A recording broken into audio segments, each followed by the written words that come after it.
Major legal victory for the Trump administration. A federal court has cleared the way for President Trump to deploy National Guard troops to Portland. Here's more on that ruling. A federal appeals court has ruled President Trump can deploy National Guard troops into Portland, despite opposition from local and state leaders. Trump on September 27th had ordered 200 National Guard troops to the city. The three-judge panel from the Ninth Circuit granted the Justice Department's request to lift a lower court block on the deployment. The court said the move was an appropriate response after protesters damaged a federal building and threatened ICE officers. But one judge dissented, warning that allowing troops over what she called merely inconvenient protests is dangerous. Oregon's Attorney General also criticized the ruling, saying it puts the country on a dangerous path. White House officials praised the decision, saying Trump is protecting federal property and personnel. Trump has defended his right to send troops. Over the weekend, he once again raised the possibility of invoking the Insurrection Act, something he called the strongest power a president has. He told Fox News the act gives presidents a, quote, unquestioned power, but that he chooses not to use it. In Portland, protesters reacted with a mix of caution and defiance. Some wore costumes and said they're ready for the challenge. Bring 'em. I mean, Portland's up for the challenge. As you can see, we're ready to do anything it takes. Some worry that troops from outside the state could escalate tensions, but others believe there can be mutual respect between protesters and the troops. Of course, I think on both sides we have oddballs here and there, right? On both sides, but as long as we can be peaceful people, we are great. Portland officials argue protests have been small and peaceful, with few arrests since June, and a lower court judge previously found no evidence that the city was experiencing a rebellion or that protests seriously interfere with law enforcement. As the legal fight continues, the administration is also launching new security operations elsewhere, including a Coast Guard deployment along the Rio Grande. Homeland Security Secretary Kristi Noem says Operation Riverwall will involve hundreds of personnel and more than 100 boats in Texas. Officials say since Trump took office, Border Patrol has recorded its lowest arrest numbers since 1970. Data from Homeland Security shows the number of apprehensions made at the border has dropped 95% since the Biden years. President Trump posted on Truth Social that since January 20th, more than 28,000 violent criminals have been arrested. Joining us to discuss is Kyle Scheidler, Director and Senior Analyst for Homeland Security and Counterterrorism at the Center for Security Policy, and editor of the book Unmasking Antifa: 5 Perspectives on a Growing Threat.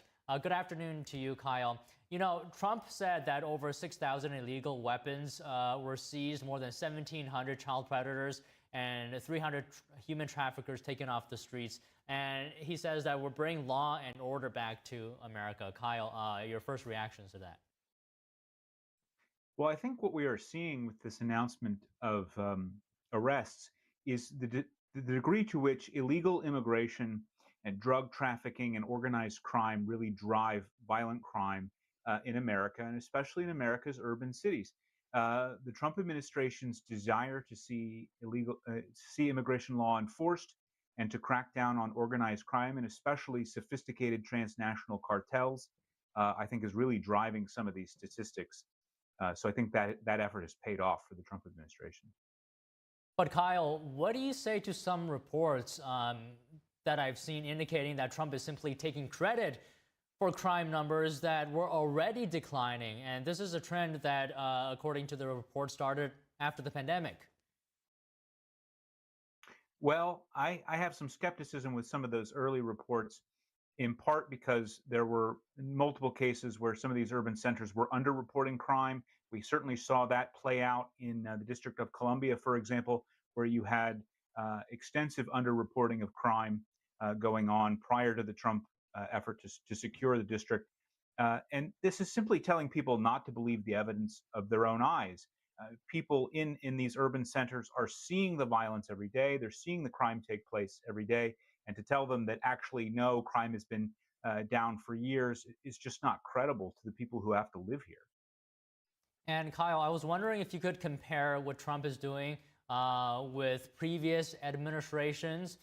Because, you know, for example, FBI Director Kash Patel's data showing that under the Biden administration, year-over-year arrests of criminals were between 15,000, 17,000, and now Trump had nearly 30,000 in the first 7 months or so, compared to those year-over-year numbers.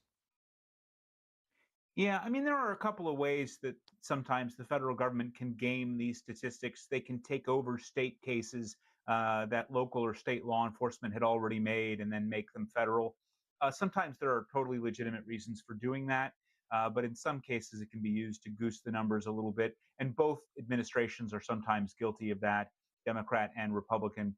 But I think, as I said, I think what we're really seeing driving some of these numbers is the crackdown on illegal immigration and the very heavy targeting of organized crime and transnational criminal groups. And how is the DOJ playing a role in all this?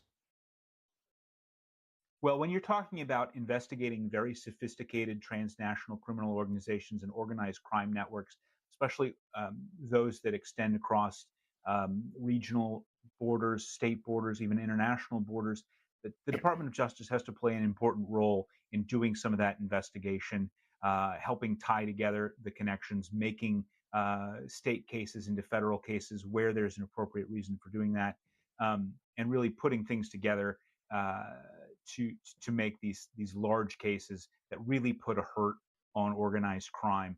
You can pick off their low-level street soldiers, and these cartels don't really feel the heat for that. But if you seize money, if you seize product, and if you put leadership in prison, that they notice. And I think that the Department of Justice needs to be driving those kinds of endeavors. Do you see these numbers that Trump is calling historic? Do you see that being sustained or maintaining this rate of arrest throughout the rest of his term? We'll certainly see. I think we have to be careful with operational tempo.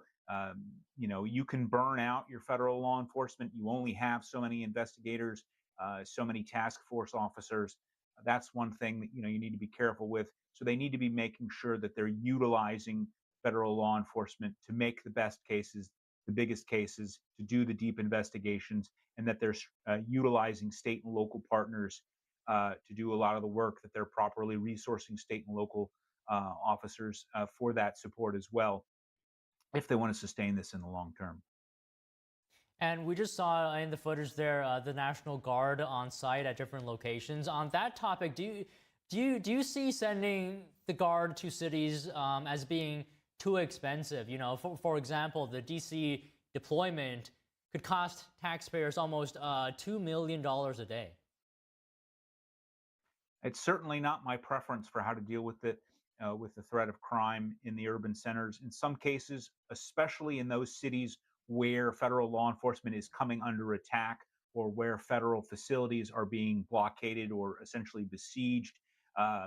Earlier in your report, you mentioned Portland being a good example. Chicago is another.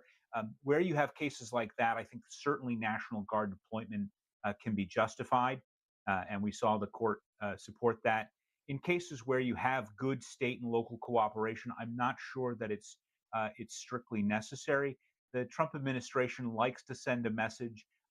They like to hit hard and fast. And there may be something to say for a strong show of force to some of these gangs to let them know who really controls the streets. But I wouldn't want to try to maintain that National Guard show of force for any longer than strictly necessary. So, Kyle, in your view, do you think the Trump administration is striking at the heart of why there is crime? I think so. Their focus on illegal immigration, human trafficking is just a major driver of organized crime in the United States. Illegal immigration feeds the street gangs that recruit out of illegal immigrants. It feeds human trafficking, prostitution, drug smuggling. And the Trump administration has taken that challenge head on. And when you do that, you will see a commensurate decrease in violent crime. And we're seeing the effect of that. Okay, Kyle, just one last question here. And, according to a August AP poll, it showed that a little over half of U.S. adults support Trump's handling of crime, and 81% say crime is a major problem in large cities. A lot has happened since then. Do you expect this issue to gain even more national interest in the time to come? Yeah, this is one of the things that I think is so interesting about the Trump administration's emphasis on crime in the major urban cities. This is not, for the most part, where Trump's voters live. right? This is where these are blue cities. Often they're blue states. These are where his opponent's supporters live. But he is committed to ensuring them a better way of life, ensuring their safety, ensuring their right to live as American citizens and not be afraid of violent crime. There are a lot of Republicans, I think, who wrote off some of the major cities, and President Trump, to his credit, did not do that. And I expect to see that in the polls, some of that will pay off for him. Well, all right, Kyle, always a pleasure. Thank you very much. Thank you. A key battleground state advances a GOP redistricting map ahead of midterms. What does it mean for a Democratic